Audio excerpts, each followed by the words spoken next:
Bonjour et bienvenue à vous, chères étudiantes, chers étudiants. Jean-François Sénéchal, c'est votre prof. Bienvenue à votre cours éthique et professionnalisme, semaine 3. Comment allez-vous cette semaine? J'espère que vous avez profité du beau temps. Ah, c'est là, hey, c'est fou.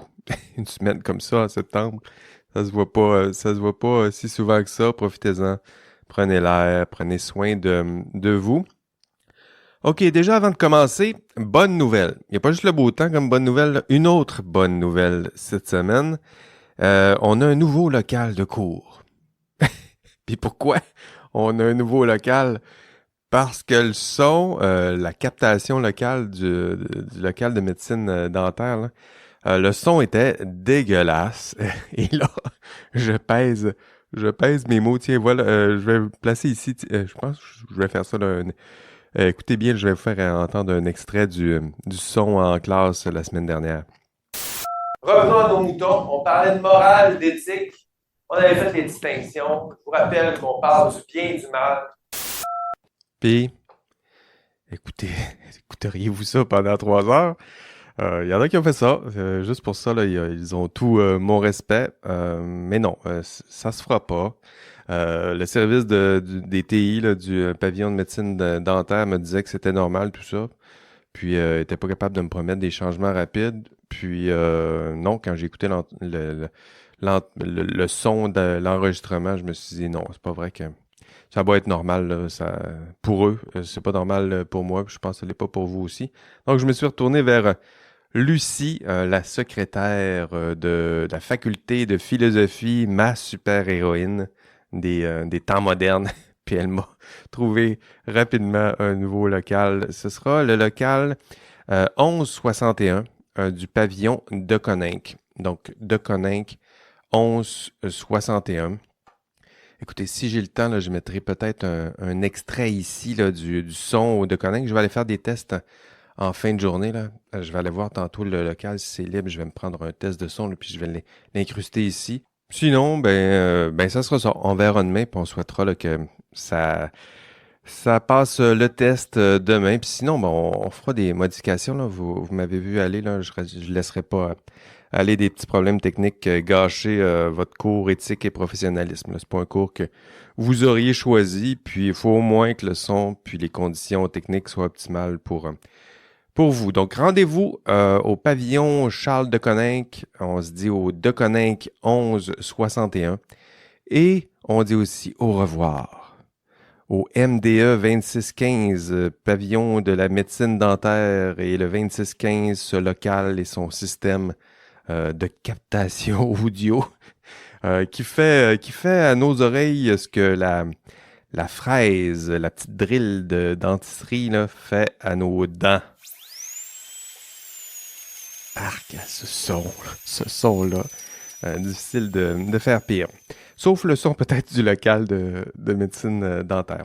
OK, dossier réglé, on va le souhaiter. La semaine passée, au module 2, on a abordé ensemble des questions de vocabulaire pour vous parler de déontologisme, d'éthique de la vertu, de conséquentialisme, de morale, de droit. Ça devrait être des notions qui sont beaucoup mieux comprises maintenant. Et j'ai publié aussi un épisode du podcast ce vendredi où j'ai expliqué les différentes évaluations du cours. Allez écouter ça. Hein? Donc, si ce n'est pas déjà fait ou si vous avez encore des interrogations sur les différentes évaluations du cours, puis si vous avez fait tout ça, ben c'est parce que vous êtes à jour. Hein? Vous avez un bon rythme. Puis, bravo.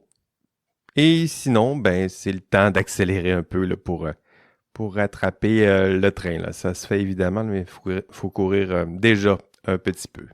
Petit mot peut-être sur le forum 2 du module 2. Écoutez, il y a des forums qui sont en feu. Là, le forum, entre autres, des conséquentialisme, éthique de la vertu, déontologisme. Puis je vous ai demandé de partager vos exemples à vous là, de votre propre culture geek et populaire. Puis, c'est impressionnant. Ça va vite. Il y en a plusieurs. Si vous demandez, là, c'est quoi un exemple de déontologisme ou d'éthique de la vertu? Il y en a plein maintenant sur le forum. Ça vous aidera explorer ces concepts-là à travers la culture de vos collègues. Écoutez, Harry Potter était là. Il y avait un exemple avec The Witcher, Les 100, Hunger Games, Stranger Things, Last of Us. Quoi d'autre j'ai noté? Squid Game, The Good Place, Dexter, Lord of the Ring, Fight Club, Airbender, Marvel, les films de Marvel, de DC. Si vous avez encore de la difficulté à démêler tout ça, allez voir les exemples, là. Ça devient assez évident tout ça. En même temps, ça servait à ça. Puis, j'ai aussi vu dans le deuxième forum de très belles applications des concepts à d'autres exemples moins geeks, là, mais des exemples extraits de la culture politique, donc de l'actualité politique, des décisions parfois administratives, controversées. Il y en a plusieurs qui font des références à la gestion de la COVID. Allez voir ça. C'est très intéressant de voir tout ça, comment on articule le conséquentialisme, le déontologisme et l'éthique de la vertu. Puis pour celles et ceux qui ont donné leur exemple, c'est souvent ils réussissent et elles réussissent à démontrer qu'ils maîtrisent bien ces concepts. Donc bravo, puis merci déjà pour votre engagement sur les forums de discussion. OK, parlons des travaux d'équipe maintenant. Vous avez vu, les équipes sont faites. Sinon, je vous ai déjà ajouté à une équipe déjà constituée. Il y a plusieurs équipes qui ont déjà prudemment commencé à travailler sur leur TP1. C'est une très bonne idée. Je vous invite aussi à ne pas oublier de partager votre document principal avec votre prof. Hein? Donc, je vous ai demandé d'utiliser le Google Docs avec en fait un document de partage là, avec les membres de votre équipe. Tout ça pour que je puisse que tout le monde soit centré autour du même document, puis que de mon côté, moi aussi, l'ajoutez-moi comme un participant actif, là, mais je vais surtout être là pour répondre à vos questions, aux besoins, là, mais aussi pour faire un suivi de qui fait quoi, là. Donc, qui travaille pas, puis ça laisse des traces là, dans ces documents-là. Donc, s'il y en a un ou une qui fait rien, à la fin de la session, c'est plus facile de démontrer que la personne, elle a fait rien. C'est entre autres pour ça là, que je fais ça, mais aussi pour vous aider, intervenir, éditer au besoin. Je vous rappelle que vous avez jusqu'à ce dimanche pour remettre votre TP1. Donc, quelques jours. On ne s'inquiète pas, là, c'est quelque chose qui peut se faire aisément en quelques jours, mais le défi, c'est plus un défi, justement, un défi de gestion, s'assurer que tous les membres de l'équipe participent activement à l'élaboration de ce premier document là, pour nous assurer que l'équipe elle est fonctionnelle, active, puis que chacun d'entre vous, vous avez une contribution substantielle. Donc, remettre le TP1, gérer tous ces problèmes-là, vous avez jusqu'à dimanche 22 septembre à 23h59. OK, module 3, êtes-vous prêts? Hein? On y va. Mettons peut-être la table pour le cours de demain parce que vous y serez. Au cours, rappelez-vous, au cours numéro 1, on avait parlé des problèmes de Karen Duhamel. L'objectif au module 1, c'était justement que vous démontrez que les problèmes éthiques, ça existe.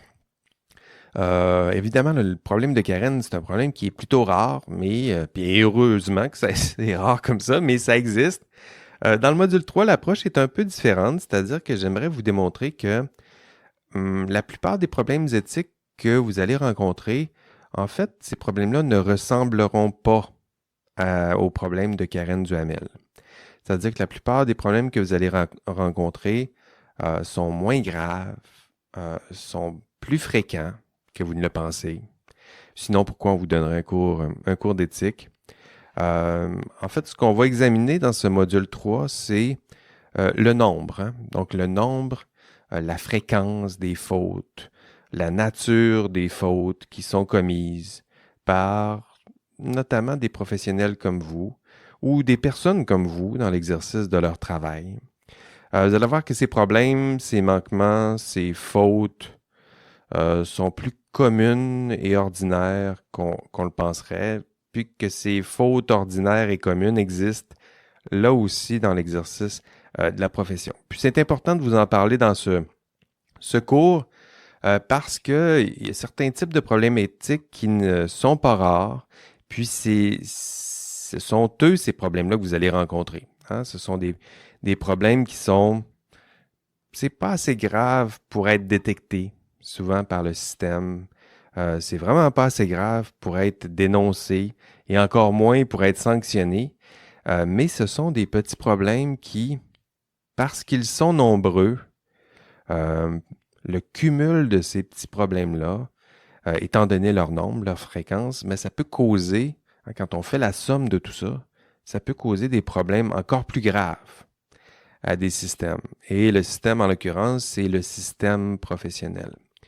Puis, j'aimerais aussi vous convaincre, en fait, j'aimerais surtout vous convaincre, dans ce module 3, que vous faites aussi partie du problème, que tu fais aussi partie du problème. Puis ça, je le sais que c'est psychologiquement, là, c'est un passage intellectuellement très difficile, là. C'est-à-dire qu'il faut admettre qu'on fait partie d'un problème.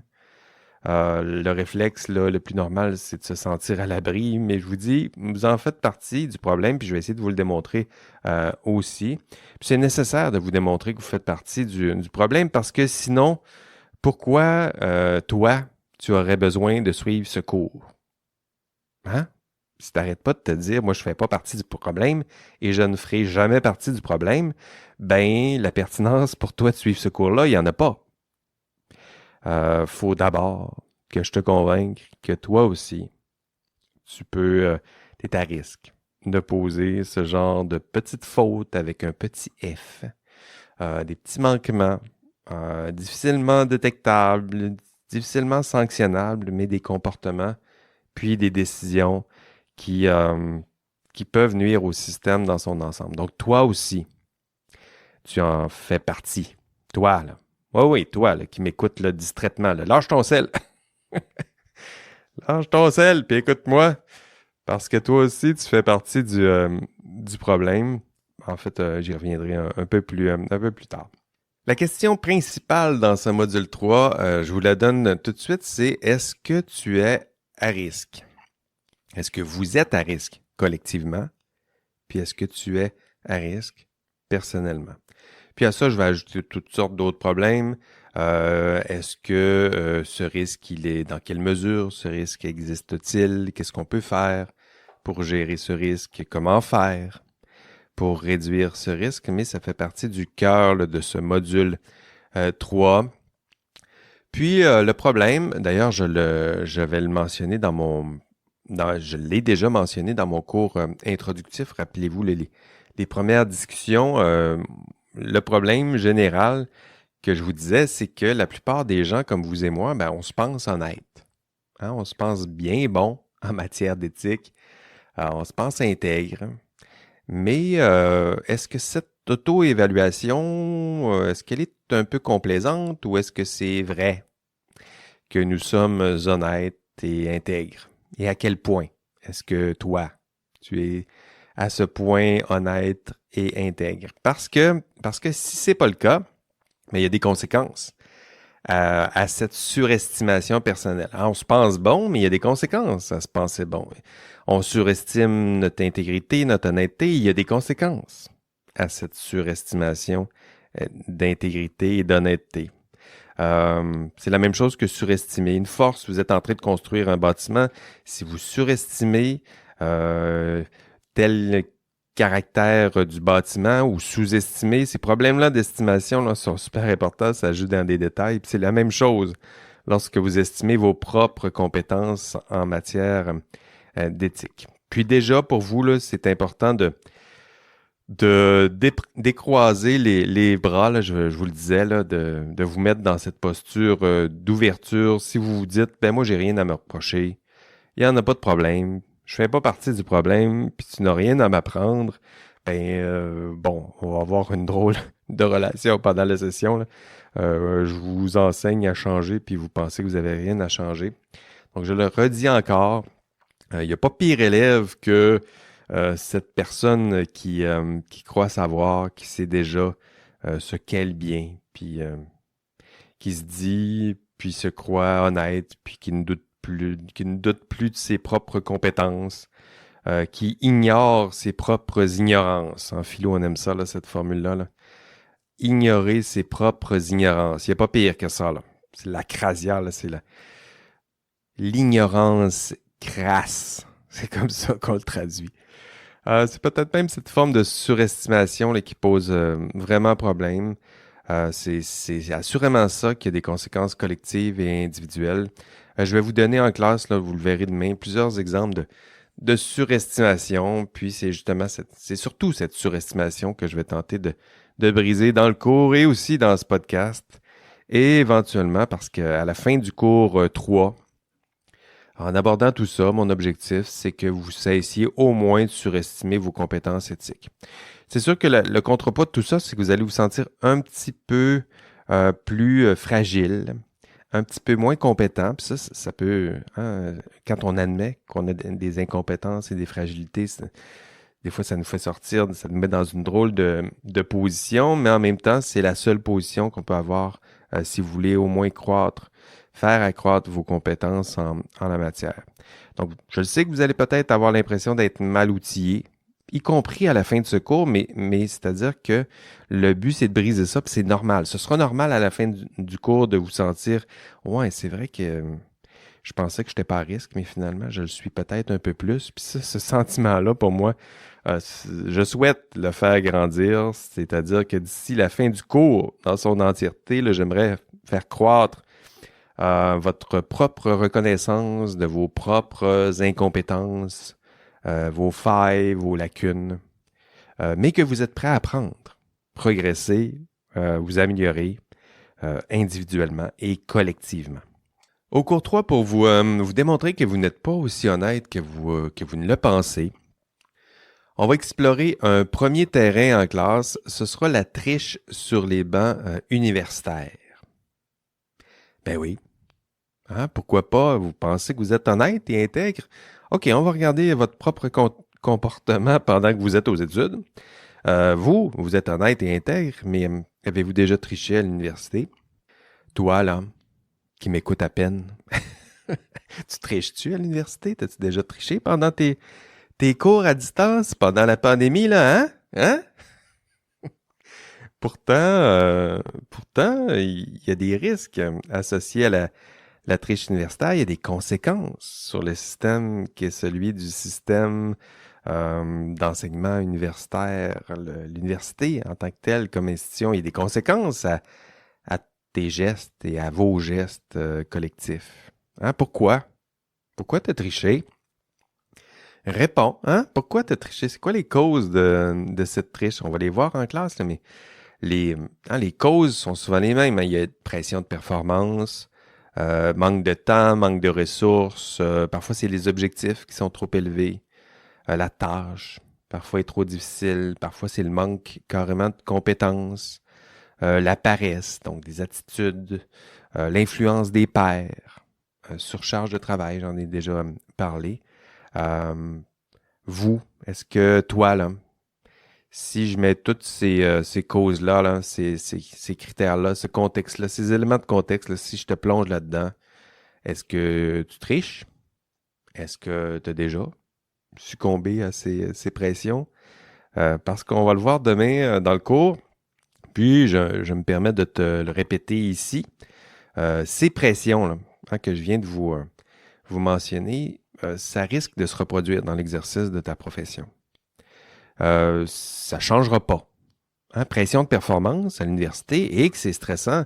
Le boulot aussi, hein, l'exercice de la profession. Manque de temps. Vous pensez que vous manquez de temps?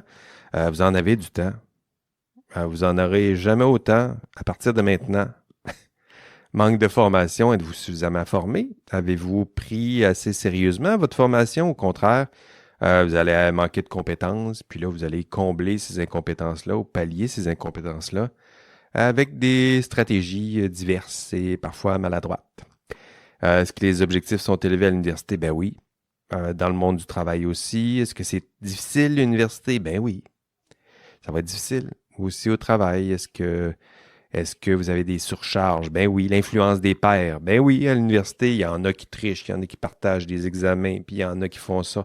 Oui, mais je vais arrêter quand ça va arriver dans le milieu du travail. Bon, on verra. Mais l'influence des pairs, ne négligez pas. Si vous voyez que ça a déjà une influence sur vous, pourquoi diantre cette influence arrêterait-elle d'opérer? Vous allez le voir, les chiffres de la triche universitaire, là. Demain en classe, je vais vous présenter ça. Ce sont des chiffres là, qui font peur à Alain, là, Alain Garnier, le vice-doyen aux études de votre faculté. Là, chaque fois que je lui en parle, ça le fait un peu frémir. C'est-à-dire que vous vous croyez intègre individuellement et collectivement, mais le constat empirique, là, c'est un peu plus navrant.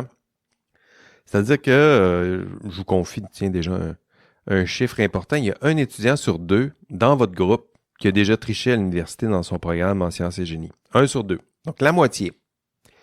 En ce moment, là, dans ce groupe, il y a la moitié d'entre vous qui a déjà triché au moins une fois dans un travail ou un examen universitaire.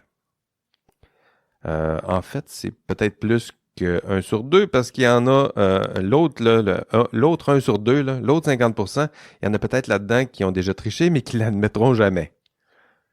Donc, on peut présumer, là, en tout cas statistiquement, ça fait du sens tout ça, là, on peut présumer qu'il y a certains qui ont déjà triché qui ne l'admettront pas. Mais il y a un sur deux qui admet avoir déjà triché au moins une fois à l'université. Évidemment, c'est sûr que c'est pas la moitié qui écoute le podcast qui triche, là. Ben non, toi, tu écoutes le podcast. D'ailleurs, j'ai mis mes statistiques à jour. Il y en a à peu près la moitié qui écoute le podcast, là. Ben justement, ça donne bien. La moitié qui ont déjà triché, c'est sûrement ceux qui n'écoutent pas le podcast. On peut s'en souvenir comme ça, là. Mais surtout, évidemment, ben, c'est pas toi qui as triché. Hein? C'est pas toi, là. Toi, tu fais partie du 1 sur 2 qui n'a jamais triché. Ou pas. C'est à voir. Je veux même pas le savoir. Mais 1 sur 2 qui a déjà triché à l'université. Et donc, ça aussi, en matière d'éthique, ça fait partie des constantes. Si on triche dans un milieu, ça risque de se répéter dans un autre milieu. Donc, si tu as déjà triché 1, 2, 3 fois à l'université, ça se peut bien que tu triches encore dans l'exercice de ta profession. Ce pourcentage risque de croître. En tout cas, il va au moins se répéter parce que tu vas tricher pour les mêmes raisons. Je manque de temps, je manque de ressources, pression des pairs. Mais gageons que tous ceux qui trichent se disent et se croient intègres et honnêtes. Hein? C'est quoi que ça veut dire? Être intègre et honnête si tout le monde triche? Ça fait partie du problème. Dans la grande majorité des petits manquements, moi j'appelle ça des petites triches ordinaires, là. Ces petites triches ordinaires, elles sont toutes commises par des gens comme toi et moi qui se disent et se croient honnêtes. Je sais que ça pourrait être tentant pour vous de vous dire ben moi ça va être différent dans le monde du travail, mais vous allez voir, là, je vais le répéter dans les statistiques de cours, les statistiques je vais présenter des études en classe, là. Vous allez voir que non, c'est pas vrai que ça change. On souhaiterait que ça change. Mais si on a pris des habitudes, que ce soit au secondaire, au cégep, à l'université, tranquillement, ces habitudes-là s'installent, finissent par faire partie de vous, puis tranquillement, ça va se répéter. Hein? Si on regarde les statistiques au travail, le pourcentage est à peu près le même. Il y a 50% d'entre vous qui vont commettre des petits manquements ordinaires au travail. Donc, des petits mensonges sur les heures facturées, un petit vol, on prend un petit peu d'heures ici, on demande d'être payé pour ci et pour ça, puis violation de quelques politiques internes, des comportements légèrement inappropriés, harcèlement, discrimination, violence psychologique, plagiat, tout ça, là, ça existe. Puis il y a une personne sur deux qui, au moins une fois, dans l'exercice de sa profession, là ici, on est dans l'exercice du travail, au travail, ce sont des problèmes qui se répètent. Une personne sur deux. Comme dans votre groupe. 1 sur 2.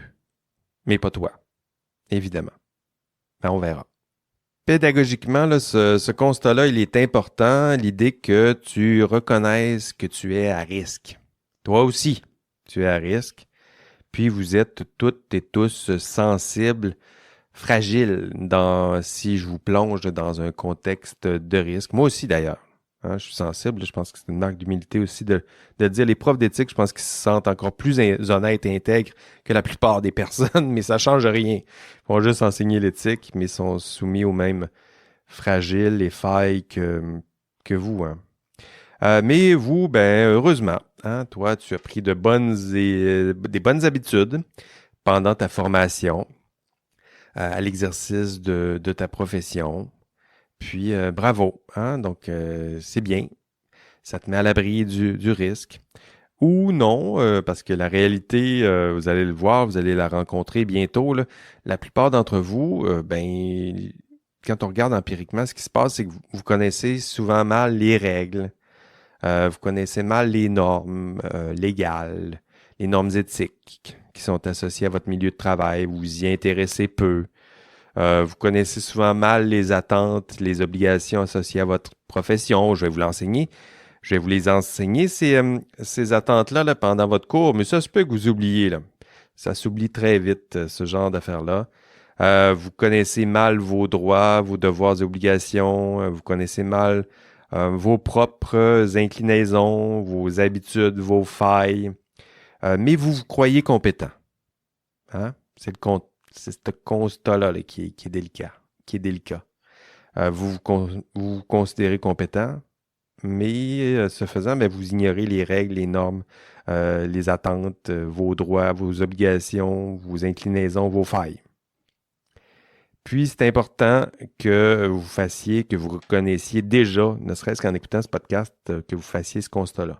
Hein, si vous pensez compétent, puis à l'abri du risque, ben encore une fois, je vais perdre mon temps dans ce cours-ci, puis vous aussi d'ailleurs. Mais si vous acceptez d'ici la fin de ce module et d'ici la fin de ce cours, si vous acceptez l'hypothèse que vous avez personnellement et collectivement des failles, donc que vous êtes personnellement et collectivement à risque, ben à ce moment-là, on va pouvoir travailler ensemble pour trouver des pistes de solutions, pour développer des outils, pour vous donner des compétences, des connaissances. Mais le préliminaire à tout ça, c'est de reconnaître au moins que vous avez quelques failles, personnellement et collectivement. Parlant de tendances, de failles, de fautes et de manquements, cette semaine, demain au cours, en fait, je vais vous présenter pendant le cours toutes sortes de choses, mais je vais aussi vous présenter les travaux de la commission Charbonneau. Connaissez-vous la commission Charbonneau? J'imagine, ça doit faire partie un peu de votre culture. En tout cas, lorsque vous étiez jeune, très jeune, ça se passe en 2011. Donc, ça se passait. Vous l'ignoriez à l'époque, là, mais ça devrait faire partie de votre culture professionnelle. Puis si ça fait pas partie encore de votre culture, ben, on va en parler un peu pendant le cours de demain. La commission Charbonneau, vous allez le voir, c'est une commission publique. Donc, c'est 2011 que ça a été créé. Le but, c'est un jalon très important là, dans l'histoire du système professionnel et dans l'industrie de la construction aussi. Vous allez voir, en fait, vous devez absolument passer au moins à travers cette connaissance-là, savoir c'est quoi la commission Charbonneau. Si vous êtes en sciences et génie, puis vous n'êtes pas capable de répondre à une question autour de vous qui vous dit la commission Charbonneau, c'est quoi? Ça marche pas, là. Ça doit faire partie de votre culture. D'ailleurs, je vous ai préparé une petite vidéo là, dans le module. Il y a un module spécialement dédié à la commission Charbonneau. Je vous invite vivement à le consulter. Puis j'ai une petite vidéo aussi qui vous résume les travaux en 2 minutes. C'est pas assez, là. Je vais vous faire un résumé un peu plus long demain dans le cours, mais ça vous donnera déjà un aperçu. Vous allez voir, entre autres, ça ciblait l'industrie de la construction. C'est sûr que si l'industrie de la construction, ça vous intéresse pas, mais la commission Charbonneau, ça avait surtout ciblé l'industrie de la construction à Montréal et à Laval. Mais les problèmes qui sont soulevés devant la commission, vous allez voir là, que c'est des problèmes qui dépassent le simple milieu de l'industrie de la construction. Puis c'est un milieu qui dépasse la ville de Montréal et Laval. C'était le mandat de la commission Charbonneau, l'industrie de la construction à Montréal et à Laval, mais les problèmes qui ont été détectés Puis les pistes de solutions qu'on a proposées, ça dépasse largement et ça recoupe la plupart des programmes, des domaines en sciences et génie. Vous irez voir, vous irez lire le rapport. Là, j'ai donné le rapport à lire et ça vous concerne tous. Même toi. Hein? Même toi. On parle encore de toi. Oui, toi aussi, ça t'intéresse. Ça devrait t'intéresser, cette fameuse commission Charbonneau sur l'industrie de la construction. OK, on a fait le tour du contenu. Maintenant, quoi faire? J'aime ça le faire. On est au module 3, encore une fois. Là, je le ferai pas à chaque semaine, mais pour celles et ceux qui ne sont pas encore habitués à la formule de cours, qu'est-ce que vous devez faire cette semaine? On est rendu au module 3. Vous savez que vous devez aller dans le contenu. Dans le contenu du module 3, j'ai mis une marche à suivre. Puis là, vous suivez la marche à suivre. C'est assez simple. En un, ce que je vous demandais de faire, c'est d'écouter le podcast. Donc, bravo encore. Vous êtes en train d'écouter le podcast. Bravo, vous êtes sur la bonne voie. Vous avez déjà 3 épisodes et plus d'écouter. Deuxième étape, qu'est-ce que vous devez faire? Vous devez venir au cours de demain. C'est à 12h30 au Deconinck 1161. Puis si vous n'êtes pas là en classe, écoutez live sur Zoom avec un bon son cette semaine, on va le souhaiter, ou écoutez en rattrapage, en enregistrement de cours.